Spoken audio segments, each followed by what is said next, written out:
that is gonna be a tough one. How do you review a movie like Beauty and the Beast that is so divisive and where basically everyone has a different opinion?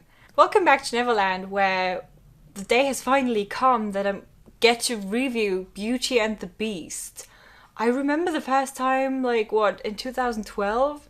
When there were first kind of confirmations of Stephen Chbosky writing the script and then wanting to get Emma on board, and then it was going to be a Disney thing, and it was just like, how can this get any better? And just, I feel like expectations have been rising from that point on. And that is the first point that I kind of want to talk about real quick before actually getting into the movie, which is, expectations and how I think they are the reason, or they have been with many movies, for very mixed reviews and like different camps of love and hate. This is kind of for me getting to a point where I'm like, I know how important marketing and advertising is for a movie, especially of the size of Beauty and the Beast, but at the same time I'm like, I wish that wasn't a thing anymore, because obviously they kind of want to give away pieces and bits in terms of content and music, and you starting to expect the world,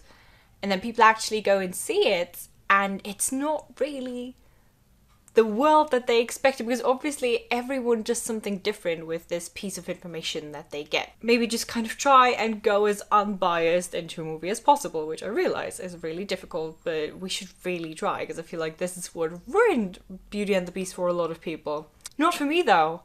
I really liked the movie. I heard things, and yeah, there were a couple of things that I expected that maybe didn't happen, but they weren't that big, and I really kind of knew what I was getting into, because I've seen all the Disney fairy tales. I knew what was gonna come, and it came, and it was fine. Before I get into the different components of the movie that I liked and didn't like, maybe just a few general things that you should know, also going into the movie perhaps even, but also into my review, in order to understand the significance of Beauty and the Beast. Beauty and the Beast, this one, is obviously based on the animated original from '91, and that one already was groundbreaking on so many levels.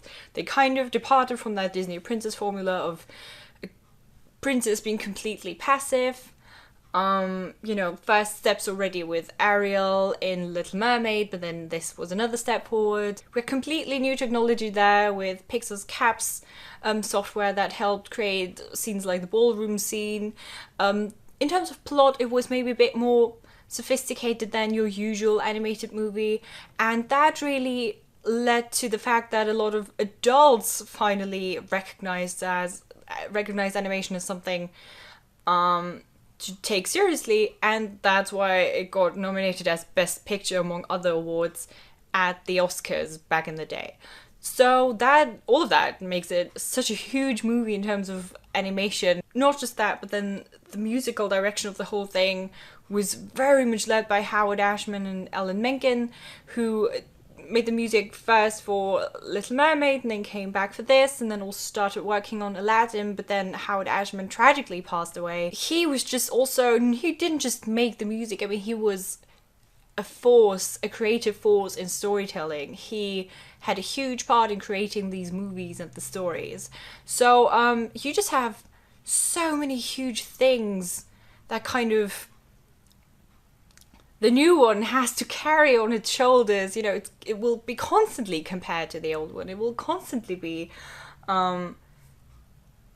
measured by whether it is doing all of these things justice or not. So in order to see if it actually meets these expectations, in my opinion, I've split this review into different parts as usual, and you can find the times in the description box. Also, this is a spoiler review, so maybe you should watch the movie first and then come back, because it's kind of hard to talk about what I liked and didn't like without going into detail. I want to start with plot, because I feel like that is a point that people have been talking a lot about. It is very, very much a remake. Like, it is very similar in terms of, structure, story, scenes, visually even. It is very close to the animated original. Now, I've heard people complain a lot about this and asking why the movie was made in the first place. Like, was it necessary? I think that is the stupidest question ever. Human storytelling has always had repetition. It has always, every story in a way is an adaptation. That does not mean it is the end of stories. It means it is the continuation of stories. Sometimes I wonder if people understand what a story is. New is not really a thing. Everything is constantly remade, and that's amazing because we're learning from what, has been there before us, and that's amazing. I mean, nobody's asking these questions with franchises like Marvel or DC. I mean, I, as a person who doesn't really watch any Marvel or DC stuff, could be like, is it really necessary to have the upteenth Batman movie?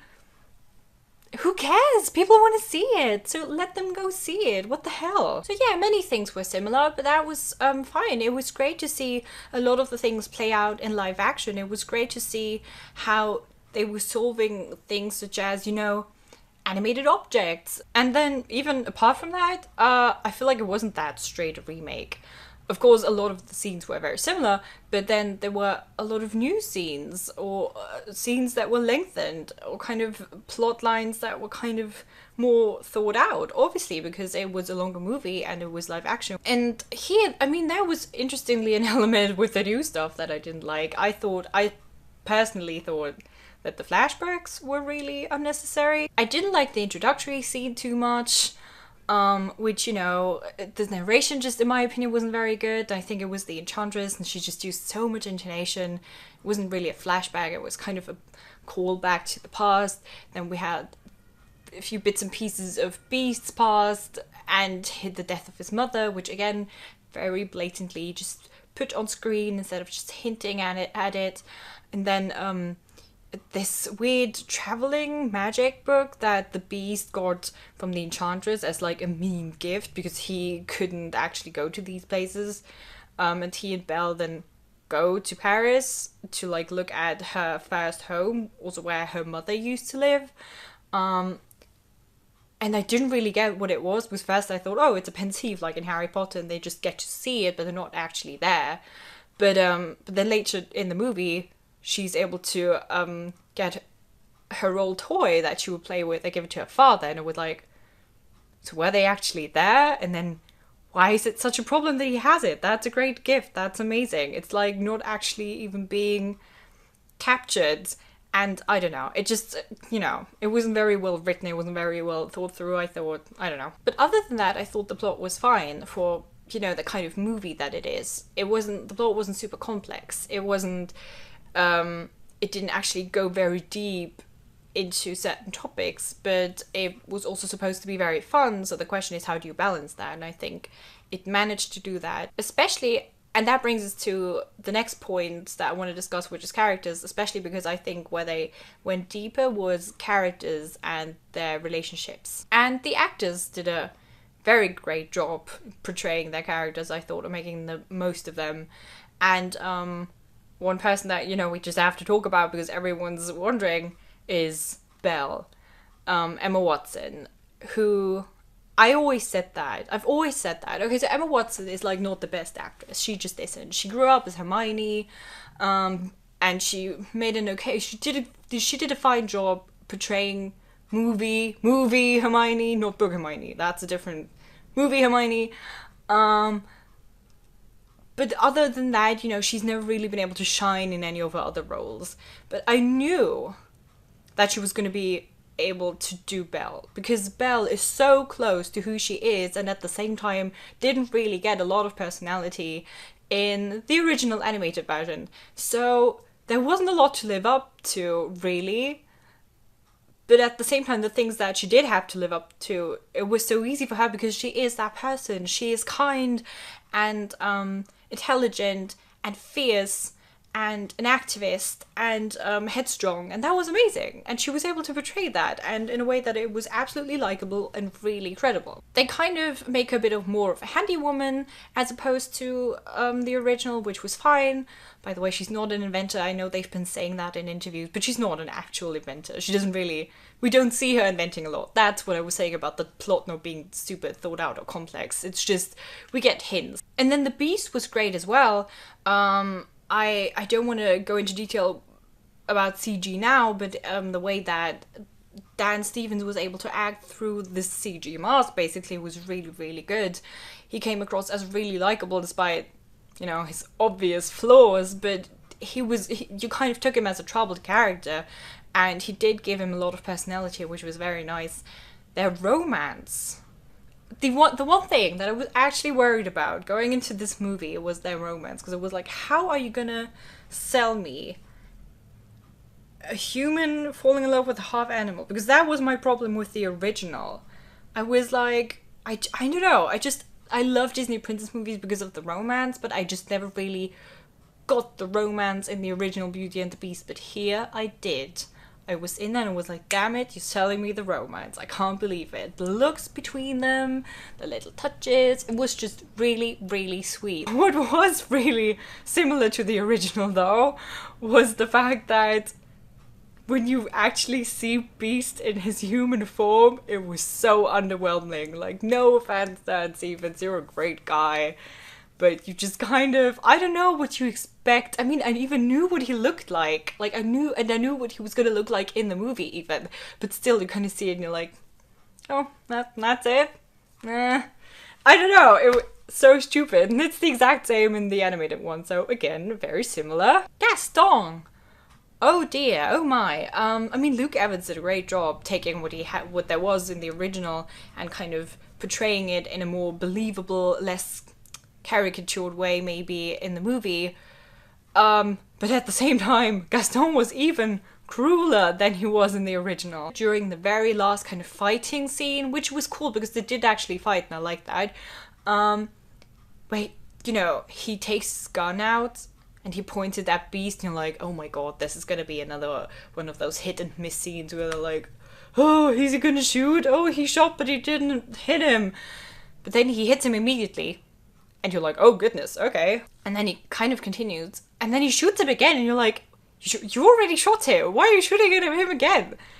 And then, you know, Belle is crying and she's kind of trying to get him up and back in the room. And then he shoots him again. And it was like, oh my god. That was very cruel. I did not see this coming. He definitely deserved his fall into death so much in that one. It was so bad.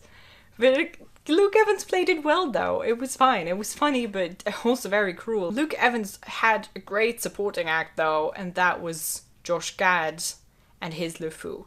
Josh Gad brought so much goodness to this movie in terms of humor, in terms of his performance, in terms of just, you know, the way that he says lines. It's amazing. He's so funny. And so many people are talking about LeFou being gay in that movie or not, or how, you know, how obvious it is. I think the question isn't whether he was gay or not. I mean, obviously, he seemed to have a thing for Gaston, and then at the end of the movie, he kind of fancied that man. So he was maybe gay, definitely bi, or perhaps even pan.